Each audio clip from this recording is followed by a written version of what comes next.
News 29 Maharashtra, तुमच्या आवाजाची, तुमच्या हक्काची बातमी. घाटंजी पोलिसांची मोठी कारवाई. एटीएम फोडणाऱ्या सराईत गुन्हेगाराला रंगेहात अटक. एसपींकडून घाटंजी पोलीस पथकाला 15,000 रुपयाचे रोख बक्षीस. यवतमाळ जिल्हा पोलीस अधीक्षक आणि घाटंजी पोलिसांच्या सतर्कतेमुळे एटीएम फोडण्याची एक मोठी चोरीची घटना टळली आहे.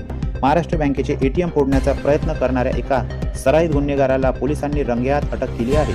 पोलीस पथकाच्या या उत्कृष्ट कामगिरीबद्दल जिल्हा पोलीस अधीक्षकांनी संपूर्ण पथकाचे कौतुक केले असून त्यांना 15,000 रुपयाचे रोख बक्षीस जाहीर केले आहे. काय आहे नेमकी घटना?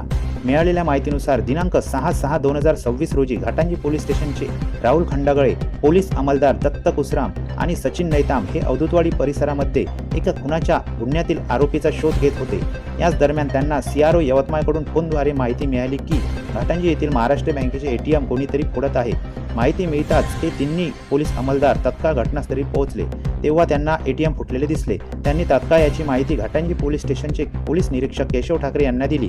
पोलीस निरीक्षकांनी सतर्कता दाखवत तात्काळ आजूबाजूचे एटीएम देखील चेक करण्याचे आदेश दिले.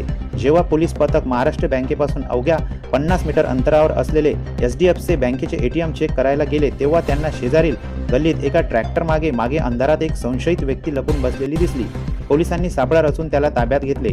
रेकॉर्डवरील गुन्हेगार गजाआड पकडण्यात आलेल्या आरोपीचे नाव विजय तानबाजी मडावी, वय वर्ष 30 वर्ष, राहणार राजूरवाडी, तालुका घाटंजी, जिल्हा यवतमाळ असे असून तो पोलिसांच्या रेकॉर्डवरील सराईत गुन्हेगार आहे.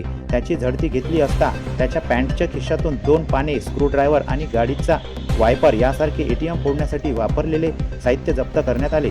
एटीएम मधील CCTV फुटेज चेक केले असता आरोपीनेच एटीएम फोडल्याचे स्पष्ट झाले आहे. सीआरओ यवतमाळ आणि घाटंजी पोलिसांच्या तत्परतेमुळे बँकेची मोठी लूट थांबली. या कामगिरीबद्दल महाराष्ट्र बँकेच्या वरिष्ठ अधिकाऱ्यांनी घाटंजी पोलीस स्टेशनचे विशेष आभार मानले आहेत. प्रत्येक अंमलदारांना मिळाले बक्षीस. घाटंजी पोलिसांच्या या उत्कृष्ट कामगिरीची दखल घेत यवतमाळच्या माननीय पोलीस अधीक्षक SP साहेबांनी पोलीस ठाणे प्रभारी आणि अंमलदारांना सत्कार केला आहे. पोलिसांचे मनोधैर्य वाढवण्यासाठी त्यांनी पथकातील प्रत्येक अंमलदारांना 5,000 रुपये प्रोत्साहनपर बक्षीस देऊन एकूण 15,000 रुपयाचे रोख रक्कम बक्षीस देऊन सन्मानित केले आहे.